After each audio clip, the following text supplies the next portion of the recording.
मंडळी, कसे आहात तुम्ही सगळे? एका नवीन दिवसाची सुरुवात झालेली आहे. आज सकाळी ना मी खूप लवकर उठले होते. आज होता सोमवार आणि शारदीय नवरात्र उत्सवाला सुरुवात सुरुवात झालेली होती. तर सकाळी-सकाळी ना आज सगळे घरी होते. तर सगळ्यांचं नाश्ता, पाणी, जेवण सगळं निवांत होतं.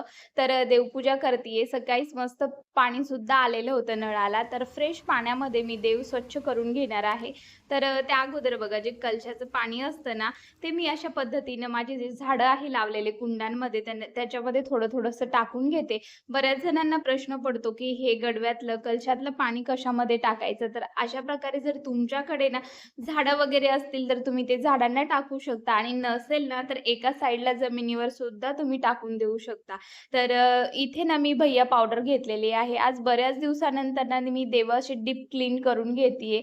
कारण नेहमीच मी ह्या पावडरनी काही डीप क्लीन करत नसते.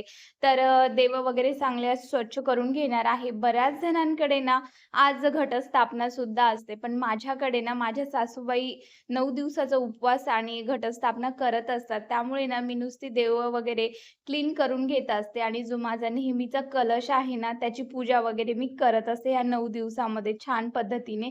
पण तो कलश पण काही हलवत नाही. फक्त आपण त्याला पाणी वगैरे घालत राहायचं.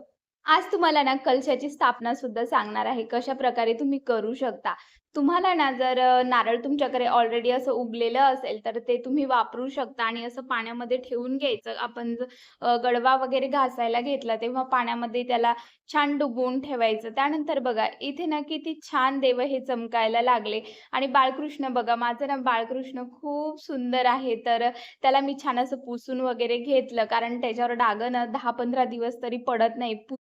अशाच प्रकारे बाकीच्या सुद्धा मूर्त्या पुसून घ्यायच्या आणि माझ्याकडे ना तुम्हाला एक प्रश्न पडलेला असेल, जे कमलासनावर बसलेली लक्ष्मी ही उभी पाहिजे का बसलेली पाहिजे? तर तुम्हाला सांगते स्थिर लक्ष्मी राहण्यासाठी कमल आसनावर मांडी घालून बसलेली महालक्ष्मीची जी मूर्ती असते तीच असावी आपल्या घरामध्ये, जेणेकरून स्थिर लक्ष्मी सुद्धा राहते आणि उभी लक्ष्मी असेल तर ती स्थिर लक्ष्मी नसते. तिला ना घराच्या बाहेर कधी जाऊ असं वाटत असतं. म्हणून कमल आसनावर बसलेली अशीच लक्ष्मीची मूर्ती तुम्ही सुद्धा घ्या. छान गोडं पाणी आलेलं होतं नळाला. त्यामुळे ना अगोदर देव वगैरे स्वच्छ करून घेतले. कारण पाणी गेल्यानंतर ना मग खाऱ्या पाण्यानेच मला देव स्वच्छ करावे लागले असते.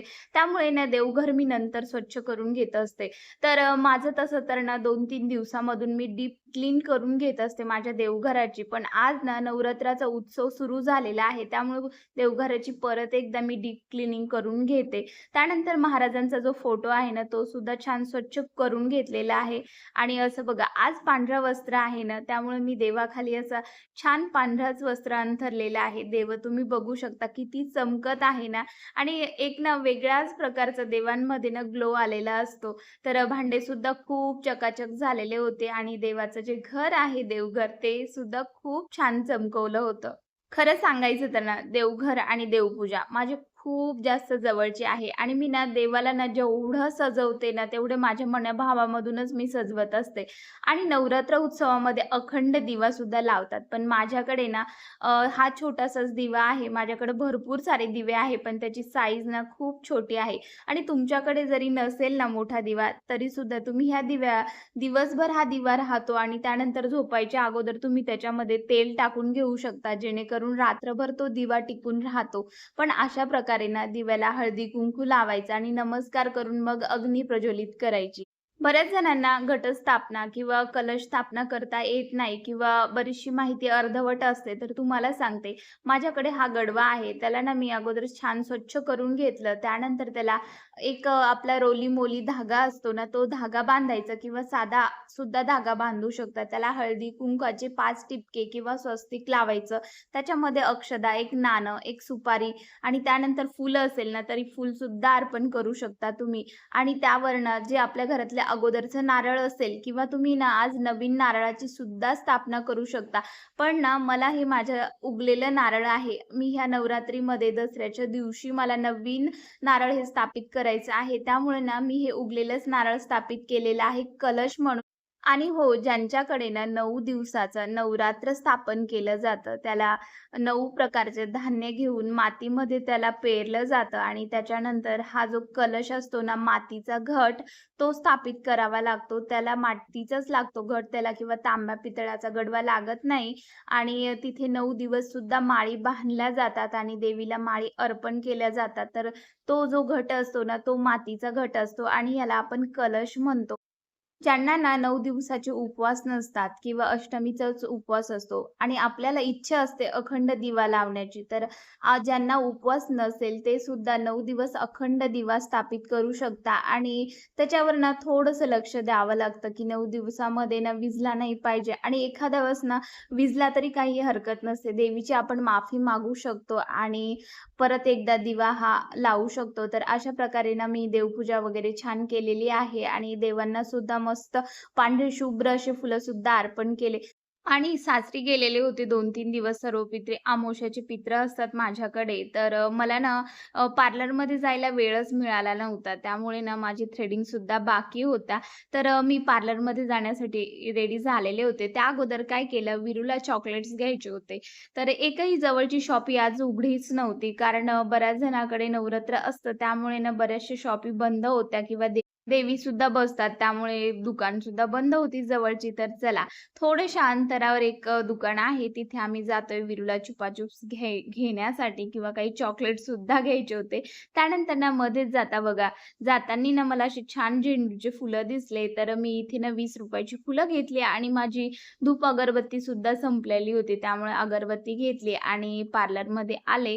तर इथे छान थ्रेडिंग वगैरे केली. जास्त काही गर्दी नव्हती. बरेच जण म्हणत असतात, की नवरात्रामध्ये आपण पार्लरमध्ये वगैरे जाऊ नये, केस कट वगैरे करू नये. पण ज्याचा त्याचा भाव असतो 9 दिवस हे आपलेच असतात. तर आपण आपल्या पद्धतीने कसे जगायचे हे ज्याचं त्याला समजतं. त्यानंतर संध्याकाळची वेळ झालेली होती.